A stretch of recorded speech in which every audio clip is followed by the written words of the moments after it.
Halo teman-teman, hari ini kita akan mengunjungi Kota Marseille. Berangkat jam 7 pagi dari Garmata Biau, Kota Toulouse. Perjalanan ini akan menghabiskan waktu sekitar 4 jam, tiketnya seharga 53 euro untuk pulang pergi. Oniva. Jam 11 pagi akhirnya nyampe di Kota Marseille. Sebelum melanjutkan jalan-jalan, aku beli croissant karena belum sarapan dari pagi. Di sini disambut oleh hujan serta awan mendung, seperti yang udah diperkirakan oleh ramalan cuaca di handphone sejak 2 hari yang lalu. Wah, ternyata hujannya makin deres nih guys. Akhirnya aku putuskan untuk berteduh dan cari restoran Indonesia di Google. Dari hasil pencarianku, minimal aku ketemu 3 restoran di sini. Setelah aku cek isi menunya, aku jatuhkan pilihan ke Obols karena menurutku konsepnya yang paling unik. Lagi hujan-hujan gini disambut oleh sambal ABC dan sebotol cuka. Langsung keinget bakso abang-abang di Indo. Tokonya emang gak terlalu gede, tapi pas aku nunggu makananku banyak banget bule yang datang untuk makan siang. Ternyata mereka doyan juga. Selain itu mereka juga jualan jajanan, biasanya dijadiin dessert sama si bule-bule nih.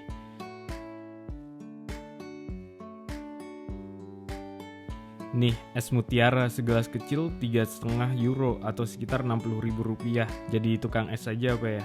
Di sini aku pesen nasi rendang. Enak sih, banyak lagi. Harganya 11,9 euro. Aku juga pesen bakso karena ditulis nggak ada. Totalnya aku habis 24 euro atau 400 ribu. Hari ini kita ada di Kota Marseille. Mau nyoblos pagi-pagi. Karena pemilunya di Prancis itu kalau di daerah selatan tanggal 10. Aku nggak tahu sih kalau yang ada di Paris itu tanggal berapa. Aku udah tahu mau nyoblos siapa dan tinggal langsung tuangkan suara kita ke dalam kotak suara demi Indonesia yang lebih baik.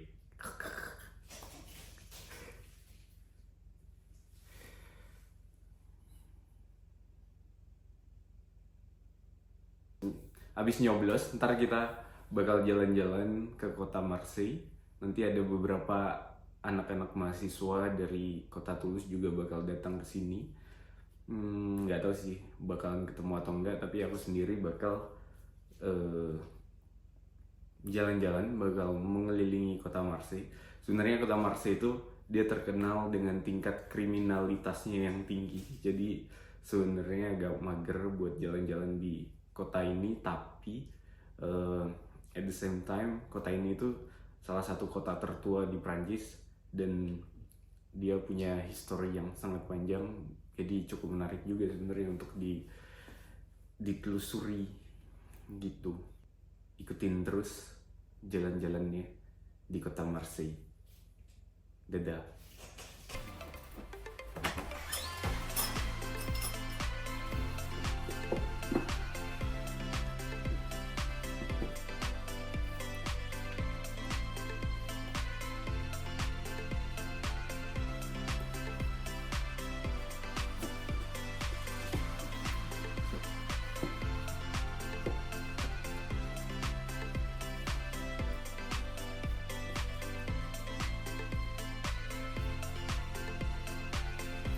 Sepatu boot, soalnya di sini lagi hujan.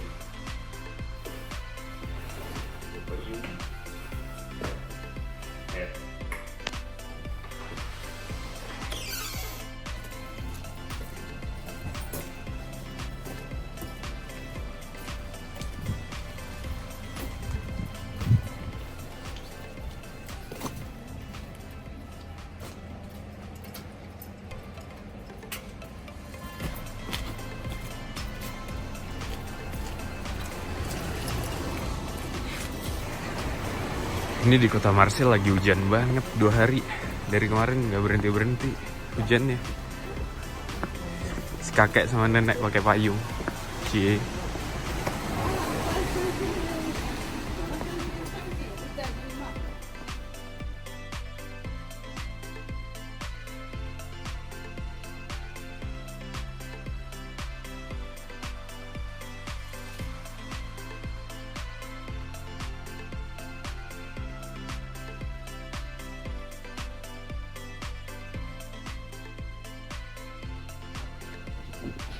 Kita lagi ada di metro, mau masuk ke dalam metronya, mau ke KJRI, mau nyoblos. Kemarin beli tiketnya, harganya 10 euro buat 3 hari.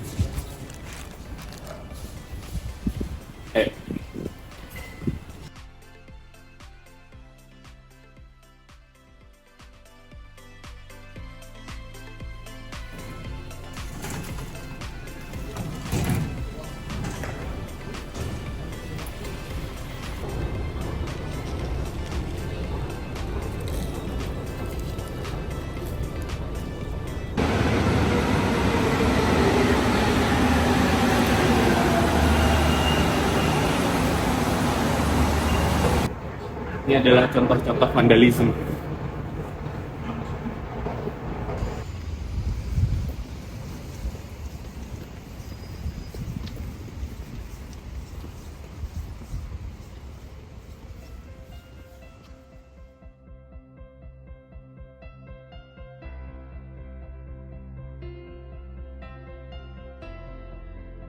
Ini udah di lingkungannya KJRI.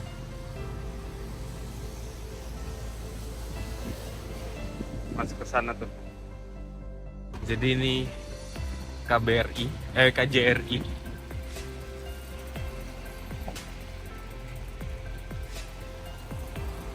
Tuh, ada bendera merah putih.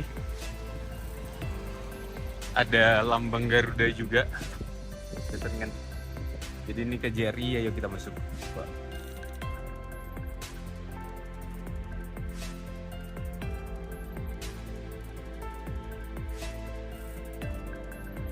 Ibunya lagi jualan gorengan.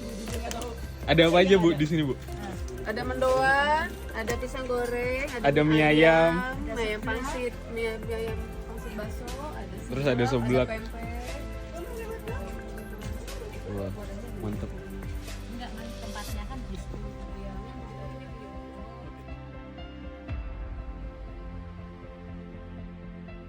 Sekarang kita pindah ke Pelabuhan Tua. Sejarah kota Marseille dimulai dari pelabuhan ini. Namanya adalah Vieux-Port Marseille. Sudah menjadi pusat perdagangan sejak zaman kuno, tentu ia memiliki banyak sejarah yang kaya. Pelabuhan ini dibangun oleh para pelaut Yunani kuno pada abad ke-6 sebelum Masehi. Vieux-Port telah menjadi pusat kegiatan ekonomi dan budaya di Marseille selama berabad-abad. Dulu pelabuhan ini banyak menjadi tempat untuk perdagangan minyak zaitun, anggur, dan rempah-rempah. Saat ini pun Vieux-Port tetap menjadi titik fokus utama kota ini. Bersantai di bangku taman ditemani kapal-kapal bersandar di dermaga, sebuah pemandangan yang khas sangat Eropa. Kita akan berpindah menuju Notre-Dame de la Gare, menggunakan bus yang sudah termasuk ke dalam satu tiket transportasi umum. Sedikit berjalan mendaki dari pemberhentian bus, kita disuguhkan pemandangan indah seluruh kota Marseille dari atas bukit. Sedikit sayang hari ini masih mendung, tetapi lebih baik daripada hujan kayak kemarin. Suhu saat ini sekitar 8 derajat Celcius. Dari depan gereja ini kita bisa melihat lautan lepas, pelabuhan, dan hamparan kota tertua di Perancis. Notre-Dame de la Garde adalah sebuah basilika Katolik Roma yang terletak di ketinggian tertinggi di kota Marseille. Konstruksi basilika ini dimulai pada tahun 1853 dan selesai pada tahun 1864. Selama Perang Dunia Kedua, basilika ini mengalami kerusakan serius akibat serangan udara. Namun setelah perang usai, gereja ini direstorasi dan menjadi pusat spiritual dan keagamaan yang penting bagi penduduk Marseille dan pengunjung. Oke, sekarang kita explore toko bakery ini. Jadi Le Four des Navets sebenarnya adalah toko bakery tertua di Marseille yang telah ada sejak tahun 1781. Bisa kamu bayangkan betapa banyaknya sejarah yang terkandung dalam toko ini. Mereka menawarkan berbagai macam kue-kue tradisional Provençal, seperti calissons dan fougasse. Setiap gigitan membawa rasa otentik dari kota ini yang kaya akan budaya dan warisan. Nama mereka berasal dari roti khas yang disebut navet karena bentuknya mirip dengan kapal pesiar kuno. Ini nih dia rotinya. Beberapa meter dari toko bakery tertua, kita bisa mengunjungi Abbaye Saint-Victor, yang juga salah satu situs paling bersejarah dan juga penting. Arsitektur Abbaye Saint-Victor adalah contoh dari gaya arsitektur Romanesk. Bangunan ini memiliki ciri khas yang kuat dan elegan, mencerminkan kekuatan dan keagungan agama pada masa lalu. Abbaye ini didirikan pada abad ke-5 oleh Saint Jean Cassien, seorang teolog dan penyair asal Romawi. Awalnya didirikan sebagai biara yang disebut Abbaye de Marseille, namun kemudian diganti menjadi Abbaye Saint-Victor. Aku mengakhiri hari dengan mengunjungi salah satu sisi dermaga Vieux-Port yang ditemani dengan suara air laut yang tenang.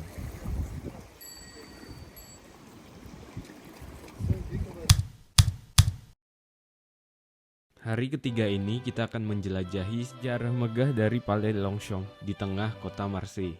Nama merek tas yang terkenal itu emang mirip sama tempat satu ini nih. Istana ini nggak cuma megah dari luar, tapi juga memiliki sejarah yang kaya dan menarik.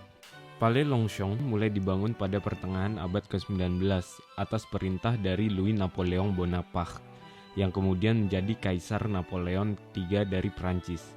Tujuannya adalah untuk menciptakan struktur monumental yang mencerminkan kemegahan kekaisaran kedua Prancis dan untuk memperingati perkembangan Marseille yang sangat pesat.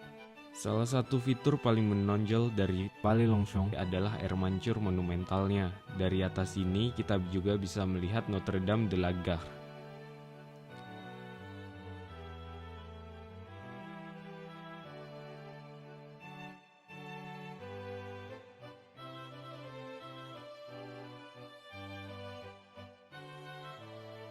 Tapi sayang banget nih, tempat ini nggak lepas jadi korban vandalisme. Jadi jangan pernah kayak gini ya teman-teman.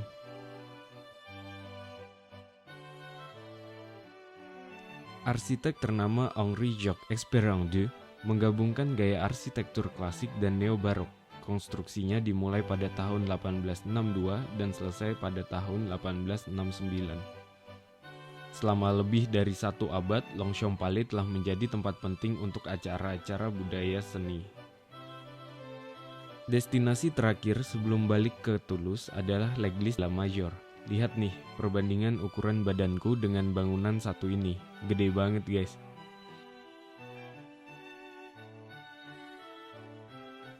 Serta letaknya yang tepat di pesisir laut menjadikannya bangunan yang sangat ikonik. L'Église La Major terkenal dengan ukuran yang besar, dengan panjang sekitar 142 meter, lebar 70 meter, dan tinggi 70 meter. Katedral ini menjadi salah satu bangunan berukuran terbesar di Marseille. Udah sampai sini kita harus masuk ke dalamnya dong.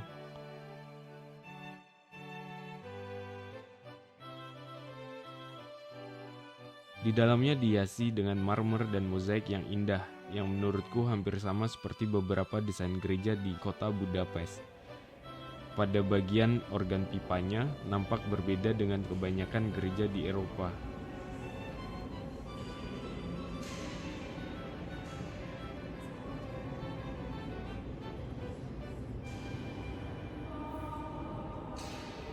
Oke, sekian dulu jalan-jalan kita di kota Marseille. Kalau ada kota-kota lain yang mau dikunjungi, jangan lupa tulis di kolom komentar. Tuliskan juga gimana pendapatmu tentang kota Marseille. Subscribe YouTube channel aku untuk terus ngikuti jalan-jalan dan info-info menarik lainnya tentang kuliah, kerja, dan cerita hidup di Eropa. Give me your thumb if you like the video. Bye guys!